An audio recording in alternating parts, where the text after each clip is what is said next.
નમસ્કાર. બજેટ કવરેજમાં આપનું સ્વાગત છે. બજેટ 2026ની આજે આપણે સવારે રજૂઆત થતાં જોઈ અને કઈ રીતનું બજેટ રહ્યું છે એ વાતચીત કરવા માટે મારી સાથે જોડાયા છે ASK હેલ્થ સોલ્યુશન્સના CEO વૈભવ સંઘવી. વૈભવભાઈ, ઘણું સ્વાગત છે. અને બજેટની જો વાત કરીએ તો કઈ રીતના તમે આવકારી રહ્યા છો બજેટને? આઈ થિંક બજેટ અગર તમે 3-4 પાર્ટમાં ડિવાઈડ કરશો તો સૌથી પહેલા મહત્વની વાત છે કે જે રિફોર્મ્સ એજન્ડા જે ચાલુ કર્યું હતું આપણે થોડા વર્ષો પહેલા, આઈ થિંક એ કન્ટિન્યુડ છે on a overall perspective. Second કે એક મેં ડિસ્ટિંક્ટ ટ્રેન્ડ જોયો છે આ બજેટમાં કે ઘણું એમ્ફસિસ આપ્યું છે એક્સપોર્ટ્સ અને એક્સપોર્ટ ડ્રિવન સેક્ટર્સ માટે.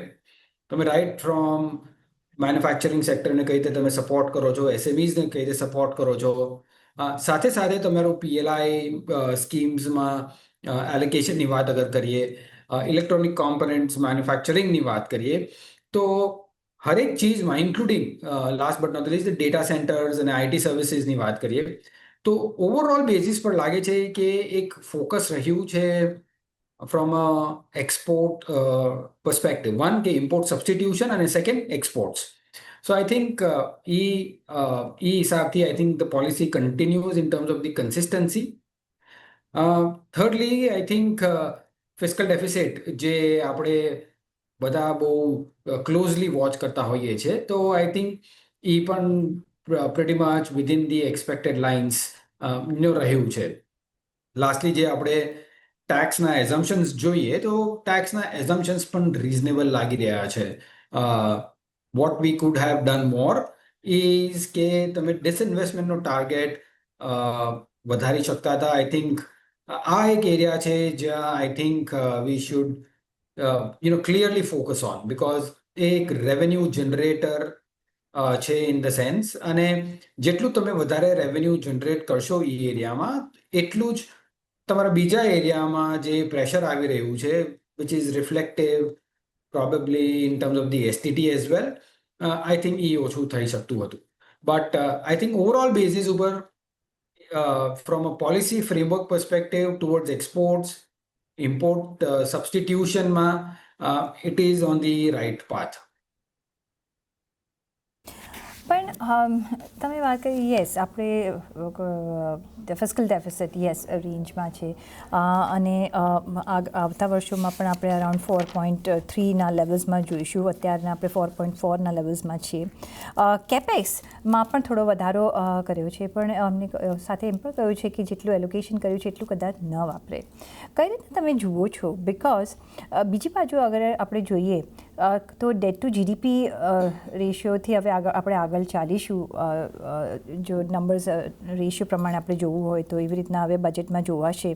તમને લાગે છે કે રેવન્યુઝ વર્સિસ એક્સપેન્સીસ તો ઘણા બધા સ્પેલ આઉટ કર્યા છે, પણ રેવન્યુઝ એટલા સ્પેલ આઉટ આપણને નથી થતા જોવા મળ્યા. GSTમાં કહી રહ્યા છે કે થોડુંક આપણને ઓછા અહીંયા રેવન્યુઝ મળી શકે છે, જો કે ડિરેક્ટ ટેક્સીસથી અને અહીંયા સારું એવું આપણને ઇન્ફ્લો મળશે. કઈ રીતના મેચ કરશે? આઈ થિંક પ્રીતિ, અગર તમે એનાલાઇઝ અગર આમાં જોશો રેવન્યુ સોર્सेसમાં, તો અને we will continue with capex, જે તમારો બીજો ક્વેશ્ચન હતો. Starting with revenue, I think direct tax collections based on 10% nominal growth, I think pretty stable છે. I don't think there is much of a room of surprise there. સાથે સાથ I think GSTની વાત કરીએ તો GSTમાં પણ I think ફ્લેટિશ છે from a taxation perspective, કારણ કે આપણે રેટ્સ ઘટાડ્યા હતા ગયા વર્ષે. સો આઈ થિંક એનું ઇમ્પેક્ટ આવશે, અને એના લીધે if I consider the overall rate reduction to what હમણાં જે નંબર આકલન કર્યું છે, I think it's a pretty decent અને commendable or fair number, in that sense. So I think from a revenue standpoint, we do think કે આ numbers achievable છે. અને જ્યારે આપણે કેપેક્સની વાત કરી, જે 12.2 લાખ કરોડની વાત કરી, આઈ થિંક ડિફેન્સમાં તમે જોયું એ હિસાબથી એલોકેશન થયું છે, which is a strategic importance. Rods, rods, highways અને રેલવેઝ એમાં પણ એલોકેશન થયું છે. બટ મોસ્ટ ઇમ્પોર્ટન્ટલી અગર તમે જોશો તો આઈ થિંક જે સ્ટેટ્સને એલોકેશન કર્યું છે એમાં સારું એવું ઇન્ક્રીઝ થયું છે, which means a clear indication મળી રહ્યું છે કે ફ્રોમ અ સેન્ટ્રલ પર્સપેક્ટિવ જેટલું પણ આપણે કરવું હતું especially on the roads, highways કે railways, I think it is more or less done. It is now over to states. જે અગર અર્બન ઇન્ફ્રાસ્ટ્રક્ચર સ્પેન્ડ તમારે કરવું છે તો states who are more capable of doing it, should be kind of taking on to this, capex numbers. અગર capex states નથી કરી શકતું તો એટલું એ હિસાબથી તમારું ઓછું થશે. But I think headline number is pretty okay. I'm not saying it is extraordinary or probably very bad also. It's pretty much in line with expectations, with the revenues which are being probably raised as well. સાથે જ trust mutual ફંડના સીઆઈઓ Mihir Vora પણ આપણી સાથે જોડાઈ ગયા છે. મિહિરભાઈ, ઘણું સ્વાગત છે. કઈ રીતના તમે બજેટને જોયું? તમારા માટે કયા એવા ટેક અવે પોઈન્ટ્સ રહ્યા? નમસ્કાર. આઈ થિંક બજેટ જેમ આપણે ડિસ્કસ કર્યું કે એ ઓલરેડી પ્રેક્ટિકલ છે અને નંબર્સ તો બધા અચીવેબલ છે. એટલે ફાઇનાન્સ મિનિસ્ટરે જે સેક્ટરને ટચ કર્યું છે, ફોર એક્ઝામ્પલ મેડિકલ ટુરિઝમની વાત કરી, મેડિકલ ઇક્વિપમેન્ટ, આપણે સેમિકન્ડક્ટર માટે પીએલઆઈ, ટેક્સટાઇલ્સના ફાઇબર્સ માટે, એવી ઘણી બધી ટુરિઝમ છે. આ તે એ બધી વસ્તુ જે છે આઈ થિંક રાઇટ એરિયાઝમાં ફોકસ કર્યું છે. બે ત્રણ વસ્તુ મને લાગે છે જે કાઇન્ડ ઓફ ફીલ ગુડ થોડું ઓછું રહ્યું એ મને લાગે છે. સૌથી મોટું તો એસટીટી છે. એના રેવન્યુ ઇમ્પ્લિકેશન્સ ઓછા છે પણ સેન્ટિમેન્ટલ ઇમ્પ્લિકેશન્સ વધારે છે. કારણ કે ઓલરેડી બજાર ટેન્ટેટિવ મોડમાં હતું અને આ કાઇન્ડ ઓફ અનએક્સપેક્ટેડ હતું, તો એ થોડુંક મને લાગે છે સેન્ટિમેન્ટને એને ઇમ્પેક્ટ કર્યો બજારને. અને બીજું એ છે કે આજે આપણે નેટ બોરોઇંગની વાત કરીએ 17 લાખ કરોડની, તે ધારા કરતા થોડુંક વધારે હતું. તો તેને લીધે મને લાગે છે કાલે બોન્ડ માર્કેટમાં થોડો એનો ઇમ્પેક્ટ આવી શકે છે. પણ એવું કંઈ અર્થ શેટરિંગ એવા કોઈ સ્ટેપ્સ નથી કે જેનાથી આપણે બહુ ચિંતાની જરૂર છે. મેઇન વાત તો એ છે કે આપણી જે ફિસ્કલ કન્સોલિડેશનની પાથ છે તે કન્ટિન્યુ રહ્યું છે. અને જે બધા નંબર્સ એફએમએ રજૂ કર્યા છે તે બધા બહુ પ્રેક્ટિકલ અને અચીવેબલ નંબર્સ છે. તો મને લાગે છે બહુ એવું બહુ વિઝનરી બજેટ નહોતું. It's more of the same. અને એટલું એક્સપેક્ટેશન બી હાઈ નહોતું કારણ કે જે મોટી આઇટમો છે, સૌથી મોટી આઇટમ જે income tax cut last year કર્યું, જીએસટી કટ કર્યું, ટોબેકો પર ટેક્સ વધાર્યું, એ બધી જે મોટી આઇટમ હતી ઓલરેડી થઈ ચૂકી હતી. તો નાની વસ્તુ જ બાકી હતી. પણ એક આઈ વુડ સે કે જે મેન્યુફેક્ચરિંગ, પીએલઆઈ અને ઇન્ફ્રાસ્ટ્રક્ચર પર થ્રસ્ટ છે, ડિફેન્સ એક્સપેન્ડિચર પર થ્રસ્ટ છે, તે કન્ટિન્યુ રહ્યો છે. એક બે વસ્તુ માઇનર આપણે જેમ કીધું એસટીટી અને જે બોન્ડ માર્કેટનું બોરોઈંગ છે તેની માટે થોડુંક સેન્ટિમેન્ટને શોર્ટ ટર્મમાં ઇમ્પેક્ટ કરી શકે છે. પણ વૈભવભાઈ, આ વખતે આપણે જોઈએ તો આ વર્ષે આપણું 5.5 લાખ કરોડનું પેમેન્ટ પણ છે. હવે ચલો એમાંથી તમે સપોઝ ડિવિડન્ડ જુઓ આરબીઆઈનું તો 3.16 લાખ કરોડ પર છે. કઈ રીતના મીટ કરી શકશે? બિકોઝ આપણે જો જોઈએ તો નોમિનલ જીડીપી મે બી 10% રહેવાનું અનુમાન છે. એટલે માનીને ચાલીએ કે જે ઇન્ફ્લેશન જે એમને ટેકન કર્યું છે અરાઉન્ડ 2.93%નું છે. તો જીડીપી, નોમિનલ જીડીપી 10% છે. એટલે આપણે જો રિયલ જીડીપી જોઈએ તો એનાથી ઓછું આવશે. આ બધા ફિગર્સ મેચ થઈ શકશે તમને લાગે છે આગળ જતા? See, I think Preeti, from numbers perspective, મને લાગે છે કે આ conservative numbers છે in terms of forecast, especially both on the GDP and the nominal growth in that sense. So, to be very honest and candid, I don't think there is much of a problem, from those number standpoints, unless કે તમારું, global economy માં, મોટું problem આવે એના લીધે આપણને પણ problem આવે તો અલગ વાત છે, which currently we cannot expect and put it in those kind of numbers. So I think the authenticity of the numbers, the credibility of the numbers, I think is pretty decent. And not only this, I think it is a fact કે તમે ઘણા વર્ષોથી તમે અગર budget જોશો તો I think one credibility I can give from, at least from this government standpoint, is કે જે લોકોએ કહ્યું છે એ લોકોએ નંબર્સ અચીવ કર્યા છે. સો વધારે આને હું માઇક્રોસ્કોપથી જોઉં, આઈ think it will be just trying to find out for the sake of finding out something. So my sense is basically credibility of the number stays. Estimates are conservative. I think there can be some element of positive surprise. But as I mentioned, I think one thing which I would have loved to see is basically government steps in terms of attracting capital flows from foreign investors. Now, which is something which, I guess I wanted to see, but probably there may be some other plans.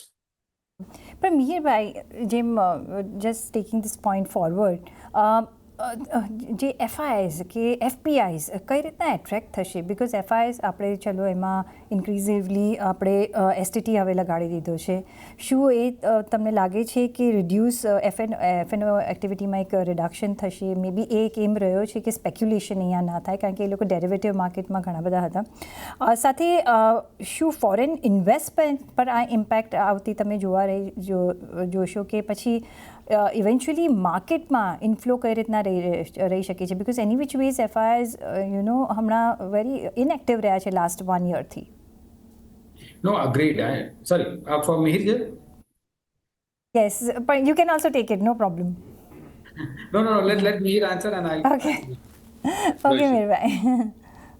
So, first of all, મને નથી લાગતું કે આ speculation ઘટાડવા માટે step લીધો છે. આ સ્ટેપ મને લાગે છે એસટીટીમાં જે ઘટાડો થયો છે ટર્નઓવરને લીધે તેને કમ્પેન્સેટ કરવા માટે છે પણ માર્કેટની રિયાલિટી એ છે કે જો તમે ટ્રેડિંગને એક્સપેન્સિવ કરશો તો વોલ્યુમ એની મેતે જ ઘટશે તો તમને લાગે કે 2 ના 5 કરવાથી 150% ટેક્સ કલેક્શન વધશે એ mathematics doesn't necessarily work like that તો એના માટે માર્કેટને આ એક નીજર્ક રિએક્શન નેગેટિવ લાગ્યું સેન્ટિમેન્ટ વાઇઝ કારણ કે market doesn't work linearly that is one અને second is I don't think that will impact FII that much કારણ કે એફઆઈઆઈ નું જે એફએનઓમાં પોઝિશન હોય છે ઘણા ઓપ્શન્સમાં બી ઘણું બધું કામ કરે છે લોકો તો એનાથી એફઆઈઆઈ ને બહુ ઇમ્પેક્ટ ના પડવો જોઈએ પણ ઇન જનરલ જે માઇન્ડસેટ છે કે આપણે સ્ટોક માર્કેટમાં ટર્નઓવરને આપણે અને કેપિટલ ગેઇન્સને ટેક્સ કરીએ તે પ્રોગ્રેસિવલી વધતું ગયું છે અને આપણે 10-12 વર્ષ પહેલા we started with only એલટીસીજી zero એલટીસીજી and introduction of STT with the hope કે ખાલી એસટીટી જ રહેશે પણ ધીમે ધીમે એલટીસીજી બી આવ્યો પછી એલટીસી બી વધ્યો એસટીટી બી વધ્યો અને એસટીટી વધારે એક્સ્ટ્રા વધ્યો તો આઈ થિંક આ જે માઇન્ડસેટ છે કે આપણે માર્કેટને ટેક્સ કરતા રહીશું અને માર્કેટ ચાલતી રહેશે that is what is worrying the market I would say તો આનો એફઆઈ પર ડાયરેક્ટ કોઈ ઇમ્પેક્ટ નથી પણ definitely it does not help in the overall investment environment. બીજું જે આપણે જોયું કે ડેટા સેન્ટર્સ પર વૈભવભાઈ ખાસું એવું ભાર આપવામાં આવ્યું છે અને આ એક આપણે જ્યારે ઇકોનોમિક સર્વે આવ્યો એમાં પણ આપણે જોયું હતું અને વી વર એક્સપેક્ટિંગ સમથિંગ અબાઉટ ઇટ અને અહીંયા ટેક્સ હોલિડે છે જે પણ લોકો અહીંયા ઇન્ડિયન એન્વાયરમેન્ટમાં સેટઅપ કરશે કઈ રીતના તમે જુઓ છો ડેટા સેન્ટર પર સે અને હવે શું એક ક્લેરિટી મળી રહી છે કે ઓકે નાવ તમે અહીંયા કામકાજ કરી શકો છો અને બીજી બાજુ જ્યારે ડેટા સેન્ટરની વાત કરીએ છીએ તો પછી પાવર અને વોટર એનું પણ આપણે એક વિચારવું પડશે ઓવર ધ યર્સ કારણ કે પોપ્યુલેશન આપણું ઘણું છે એટલું આપણને અહીંયા અછત છે વોટર અને પાવર મે બી નોટ પડે વોટરની તો અછત છે કઈ રીતના એ મીટ થશે. આઈ થિંક પ્રીતિ ડેટા સેન્ટરનું જે સ્ટેપ લીધું છે it's a perfectly right step in the direction from a longer term perspective. And I should definitely commend the government for that because જે હિસાબથી ગ્લોબલી તમારું AI એઝ અ સ્પેસમાં development થઈ રહ્યું છે government has to do something to see કે global players ઇન્ડિયામાં data centres kind of લાવીને યુઝ કરે અને એનાથી ઇન્ડિયામાં પણ એઆઈ સર્વિસીસ વધે એઆઈ સ્ટેકના જેટલા પણ લેયર્સ છે I think we should be embedded within that whole stack so I think જે કર્યું છે ઇઝ ડેફિનેટલી પોઝિટિવ ઓફકોર્સ એના જે essential raw materials including water electricity અને જે પણ છે I think that is a space જ્યાં તમે થોડુંક પ્રોબેબલી ફ્રોમ અ ટેલવિન પર્સપેક્ટિવ અગર જોશો તો એ સ્પેસમાં એ સેક્ટર્સમાં તમને over medium two longer term perspective business momentum સારું દેખાશે તો I think that's again a very, very good encouraging sign. Lastly, I just want to add one more point to what Mir also mentioned from an FPI perspective. આજે કોઈ પણ investor આવે છે તો એ simply જોશે કે મારું રિટર્ન કેટલું બને છે ગ્રોસ રિટર્ન અને એમાં મારો કોસ્ટ કેટલો છે.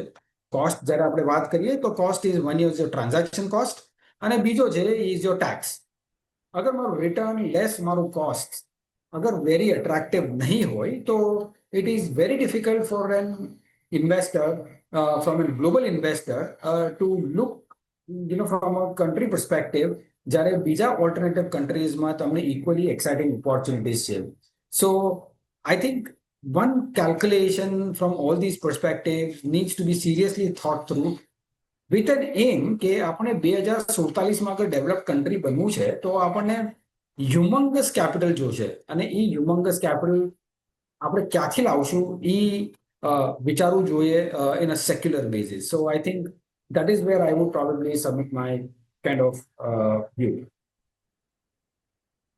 એ ઓલ થ્રુ આઉટ આપણે નજર જોયું છે બિકોઝ એક્સપેન્સીસ એમને બરાબર સ્પેલ આઉટ કર્યા છે પણ ઇન્કમ ઓવર ધ જો બજેટ જોઈએ એ હજી આપણને એટલી ક્લેરિટી નથી મળી રહી. મે બી એક ફાઇન પ્રિન્ટ આપણે વધારે સ્ટડી કરવું પડશે જો એમાં આપણને ઇન બિટવીન ધ લાઇન્સ ખબર પડે તો. પણ મીરભાઈ ઓન ધી અધર હેન્ડ જો આપણે જો જોઈએ તો એક ચેન્જ આવ્યો છે ઇન્વેસ્ટમેન્ટ લિમિટ્સ ઓફ ઓવરસીઝ ઇન્વેસ્ટર્સમાં.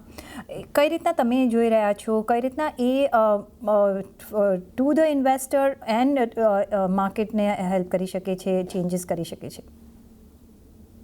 એનું ફાઇન પ્રિન્ટ મેં હજી બરાબર જોયું નથી અને definition also I am not very clear.